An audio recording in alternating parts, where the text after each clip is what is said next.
നമുക്കിന്ന് വളരെ ടേസ്റ്റി ആയിട്ടുള്ള ഒരു ഗോബി മഞ്ചൂരിയൻ്റെ റെസിപ്പി നോക്കിയാലോ. അപ്പോൾ നമുക്ക് നേരെ വീട്ടിലോട്ട് പോവാം. ആദ്യമായിട്ട് മഞ്ഞളും ഉപ്പും ചേർത്ത് വേവിച്ച് വെച്ചേക്കുന്ന കോളിഫ്ലവർ, അതിലോട്ട് ഇഞ്ചി വെളുത്തുള്ളി ചതച്ചത്, മുളക് പൊടി, കോൺഫ്ലോർ, അതുപോലെ തന്നെ മൈദ. ഇനി നമുക്ക് കുറച്ച് കാശ്മീരി മുളക് പൊടിയും കൂടെ ചേർത്ത് കൊടുക്കണം കേട്ടോ. അപ്പോൾ ഞാൻ ആദ്യം ചേർത്ത് കൊടുത്തത് നോർമൽ മുളക് പൊടി, പിന്നെ ഞാൻ കാശ്മീരി മുളക് പൊടിയും ചേർത്ത് കൊടുക്കുന്നുണ്ട് കേട്ടോ. ഇതിലോട്ട് കുറച്ച് കുരുമുളക് പൊടി, ഗരം മസാല, മഞ്ഞൾപ്പൊടി. ഇനി ഇതിലോട്ട് ആവശ്യത്തിനുള്ള ഉപ്പ് ചേർത്ത് കൊടുക്കാം. ഉപ്പ് ചേർത്തതിന് ശേഷം നമുക്കിതിലേക്ക് ആവശ്യത്തിനുള്ള വെള്ളം ചേർത്ത് കൊടുക്കാം. അപ്പോൾ വെള്ളം ചേർക്കുമ്പോൾ കൂടുതലാവാണ്ട് നോക്കാം കേട്ടോ. അത് നമുക്ക് നല്ല തിക്കായിട്ട് തന്നെ കിട്ടണം. ഇനി ഇതിലോട്ട് സോയാ സോസ്, അതേപോലെ തന്നെ ടൊമാറ്റോ സോസ് ഇത്രയും ചേർത്ത് നന്നായിട്ടൊന്ന് മിക്സ് ചെയ്ത് വയ്ക്കുന്നുണ്ട് കേട്ടോ. ഇത് ഞാൻ തലേദിവസം തന്നെ റെഡിയാക്കി വെച്ചിട്ടുണ്ട് കേട്ടോ. ഇനി പിറ്റേ ദിവസം നമുക്ക് ഈ ഒരു ഗോബി മഞ്ചൂരി ഉണ്ടാക്കാൻ തുടങ്ങുകയാണ്. അപ്പോൾ അതിന് വേണ്ടിയിട്ട് ക്യാപ്സിക്കം, അതേപോലെ തന്നെ സബോള ഇതേപോലെ സ്ക്വയറായിട്ട് കട്ട് ചെയ്ത് വെച്ചിട്ടുണ്ട്.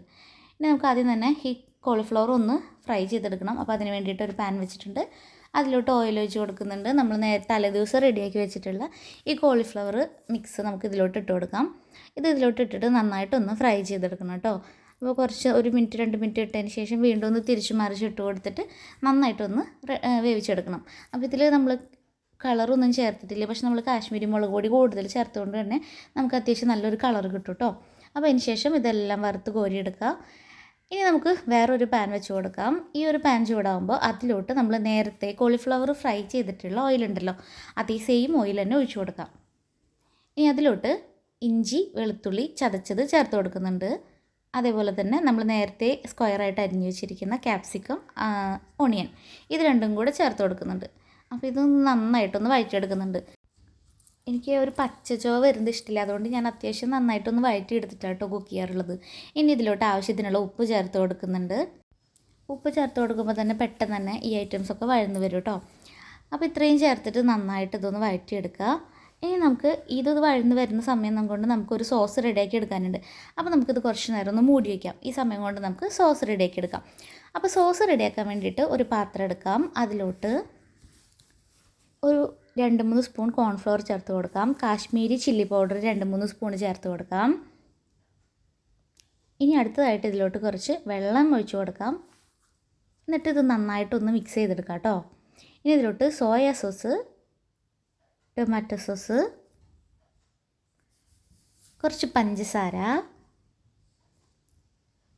ഇത്രയും ചേർത്തിട്ട് നന്നായിട്ടൊന്ന് മിക്സ് ചെയ്തെടുക്കുക. കട്ടകളൊന്നും ഇല്ലാതെ നന്നായിട്ടൊന്ന് മിക്സ് ചെയ്ത് നല്ലൊരു പേസ്റ്റാക്കി എടുക്കാം. ഇനി നമുക്ക് നേരത്തെ നമ്മൾ മൂടി വെച്ചിട്ടുള്ള വെജിറ്റബിൾസിലേക്ക് ഈ ഒരു സോസ് ഒഴിച്ചു കൊടുക്കാം. സബോളയും ക്യാപ്സിക്കും ഒക്കെ നന്നായിട്ട് വെന്ത് വന്നിട്ടുണ്ട് കേട്ടോ. ഇപ്പോൾ ഇനി ഇതിലോട്ട് എരിവിന് ആവശ്യമായിട്ടുള്ള കുരുമുളക് ചേർത്ത് കൊടുക്കുന്നുണ്ട് കേട്ടോ. നമ്മളിതിൽ കൂടുതലും മുന്നിട്ട് നിൽക്കുന്ന നിൽക്കുന്നത് കുരുമുളകിൻ്റെ ഒരു എരിവാട്ടോ. അപ്പോൾ അതിനനുസരിച്ചുള്ള കുരുമുളക് ചേർത്ത് കൊടുക്കുക. അത് ചേർത്ത് ഒരു 1/2 മിനിറ്റ് ഒന്ന് ഇളക്കി കൊടുക്കാം. ഇനി നമുക്ക് നമ്മൾ നേരത്തെ റെഡിയാക്കി വെച്ചേക്കുന്ന ഈ ഒരു സോസ് ഇതിലോട്ട് ഒഴിച്ചു കൊടുക്കാം. എന്നിട്ട് കുറച്ച് വെള്ളം കൂടെ ആഡ് ചെയ്ത് കൊടുക്കാം കേട്ടോ ഇതിലോട്ട്. ഇനി ഇതിലേക്ക് ആവശ്യത്തിനുള്ള ഉപ്പ് ചേർത്ത് കൊടുക്കാം. ഇത്രയും ചേർത്തിട്ട് ഇത് നന്നായിട്ടൊന്ന് മിക്സ് ചെയ്ത് കൊടുക്കാം. ഇതൊന്ന് തിളയ്ക്കുമ്പോഴേക്കും ഇത് കുറുകി വരും, കാരണം നമ്മളിതിൽ കോൺഫ്ലോർ ചേർത്തിട്ടുള്ളതുകൊണ്ട് കേട്ടോ.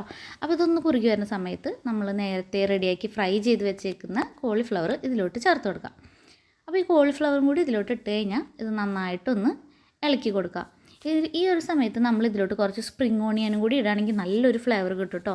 അപ്പോൾ എൻ്റെ കയ്യിൽ സ്പ്രിംഗ് ഓണിയൻ ഉണ്ടായിരുന്നില്ല, അതുകൊണ്ടാണ് ഞാൻ ചേർത്തിട്ടില്ല. നിങ്ങളുടെ കയ്യിൽ ഉണ്ടെങ്കിൽ മസ്റ്റായിട്ടും ചേർക്കണം കേട്ടോ. അപ്പോൾ നല്ലൊരു ഫ്ലേവർ കിട്ടും. അതേപോലെ തന്നെ കുറച്ച് മല്ലിയില ഉണ്ടെങ്കിലും ആഡ് ചെയ്തോളൂ കേട്ടോ. അപ്പോൾ ഇത് നന്നായിട്ടൊന്ന് മിക്സ് ചെയ്ത് എടുക്കുക. ഇത്രയേ ഉള്ളൂ നമ്മുടെ ഗോബി മഞ്ചൂരിയുടെ റെസിപ്പി. അടിപൊളി ടേസ്റ്റ് ആട്ടോ. കുട്ടികൾക്കൊക്കെ ഭയങ്കരമായിട്ട് ഇഷ്ടപ്പെടും. അപ്പോൾ നമുക്ക് പത്തിരിയുടെ കൂടെ പൊറോട്ടയുടെ കൂടെയൊക്കെ അടിപൊളിയായിട്ട് കഴിക്കാൻ പറ്റിയിട്ടുള്ളൊരു റെസിപ്പി ആട്ടോ ഇത്. അപ്പോൾ എല്ലാവരും ഇതൊന്ന് ട്രൈ ചെയ്ത് നോക്കുക. വീഡിയോ ഇഷ്ടപ്പെടുകയാണെങ്കിൽ ലൈക്ക് ചെയ്യാനും കമൻറ്റ് ചെയ്യാനും ഷെയർ ചെയ്യാനും ചാനലൊന്ന് സബ്സ്ക്രൈബ് ചെയ്ത് സപ്പോർട്ട് ചെയ്യാനും മറക്കരുത് കേട്ടോ. അപ്പോൾ പുതിയൊരു അടിപൊളി വീഡിയോ ആയിട്ട് വരാം. അതുവരേക്കും എല്ലാവർക്കും ബൈ.